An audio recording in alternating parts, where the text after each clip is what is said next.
Social media platform पर सीमा हैदर, जो अब सीमा सचिन हैं, उन्होंने गुड न्यूज़ दे दी है।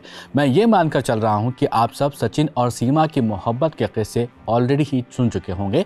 पाकिस्तान से सचिन मीणा के प्यार में नेपाल के रास्ते बिना पासपोर्ट की सीमा दिल्ली से सटे नोएडा पहुंची थी।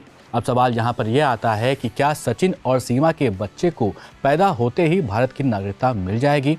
क्या है नियम, समझते हैं इस वीडियो में। मेरा नाम है सैयद सवान, आप देख रहे हैं स्विच। सबसे पहले आप ये वीडियो देखिए। इस वीडियो में सचिन और सीमा ने इस बात का इजहार किया है कि सीमा प्रेग्नेंट हैं। सीमा 4 बच्चों को पाकिस्तान से लेकर आई थी। अब उनका 5वां बच्चा आने वाला है। ये बच्चा सचिन मीणा का होने वाला है। सचिन का जन्म भारत में हुआ, वो जन्म से ही भारतीय हैं, लेकिन पाकिस्तान से आई सीमा पाकिस्तान से हैं। अब भारत की नागरिकता के लिए रूल्स क्या हैं, उनके आने वाले बच्चे को क्या भारत की नागरिकता मिल जाएगी, वो समझते हैं।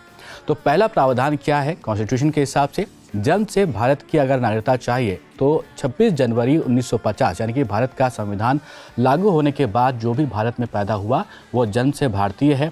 इसके बाद एक प्रावधान है जिसमें कहा गया है कि 1 जुलाई 1987 के बाद भारत में जन्मा कोई भी व्यक्ति भारत का नागरिक है अगर उसके जन्म के समय उसके माता या पिता यानी दोनों में से कोई एक भारत के नागरिक थे।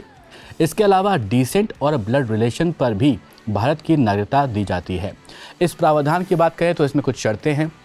शर्त यह है कि अगर किसी का जन्म भारत से बाहर हुआ है तो उसके माता पिता में से कोई एक के पास भारत की नागरिकता होनी चाहिए। दूसरी शर्त यह है कि जिस बच्चे का जन्म हुआ है अगर उसका जन्म विदेश में हुआ है तो उसका रजिस्ट्रेशन जन्म के 1 साल के अंदर ही भारतीय दूतावास में किया जाना चाहिए। अगर ऐसा नहीं हो पाता है तो उस बच्चे के परिवार को अलग से भारत सरकार से परमिशन लेनी होती है। इस प्रावधान में मां की नागरिकता के आधार पर विदेश में जन्म लेने वाले व्यक्ति को नागरिकता देने का प्रावधान नागरिकता संशोधन अधिनियम 1992 के जरिए किया गया था। अब अगले प्रावधान की बात करें तो यहाँ पर रजिस्ट्रेशन के जरिए भी भारत की नागरिकता मिल जाती है। इसमें कुछ इंपॉर्टेंट चीज़ें हैं, उनका होना यहाँ पर ज़रूरी होता है। भारतीय मूल का शख्स देश में नागरिकता के लिए आवेदन देने से पहले कम से कम 7 साल तक यहाँ पर रहा हो। भारतीय मूल का वो व्यक्ति जो अविभाजित भारत के बाहर किसी देश का नागरिक हो, मतलब ये कि ये व्यक्ति पाकिस्तान और बांग्लादेश से बाहर किसी अन्य देश का नागरिक हो और उस नागरिकता को छोड़कर भारत की नागरिकता चाहता हो। वैसे इसमें और भी क्लॉसेज ऑलरेडी मेंशन किए गए हैं।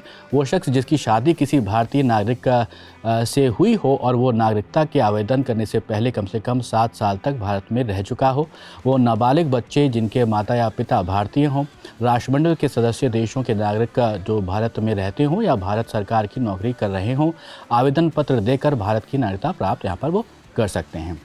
इसके अलावा भारत का भूमि विस्तार होता है तब भी भारत की नागरिकता मिल सकती है। यानी 1961 में गोवा, 1962 में पुडुचेरी को भारत में शामिल किया गया था। ये एग्जाम्पल आपको यहाँ पर बता रहे हैं। वहाँ की जो जनता थी वो भारतीय नागरिकता उनको वहाँ पर अपने आप मिल गई थी। इसके अलावा एक प्रोसेस नेचुरलाइजेशन का होता है।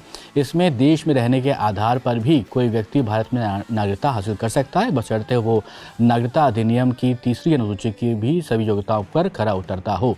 ये सारे क्लॉज यहाँ पर मेंशन किए गए हैं। इसके अलावा आपने सिटीजनशिप अमेंडमेंट एक्ट 2019 के बारे में भी सुना होगा। उसके जरिए भी नागरिकता दी जाती है। 31 दिसंबर 2014 से पहले पाकिस्तान, बांग्लादेश, अफगानिस्तान से आए गैर मुस्लिम शरणार्थियों को नागरिकता देने का प्रावधान भारत सरकार ने अब कर दिया है। वैसे सीमा और सचिन के बच्चे के पैदा होते ही उसको यहाँ की नागरिकता यानी कि भारत की नागरिकता मिल जाएगी, क्योंकि पिता यानी सचिन ऑलरेडी भारतीय है। बाकी के जो रूल्स हैं हमने आपको यहाँ पर मोटे तौर पर बता दिए हैं। सरकार की वेबसाइट पर डिटेल जानकारी आपको यहाँ पर मिल जाएगी कि कैसे नागरिकता मिलती है। ये वीडियो आपको कैसा लगा ज़रूर हमें कमेंट बॉक्स में बताइएगा और ऐसे ही वीडियोज़ के लिए आप देखते रहिए स्विच।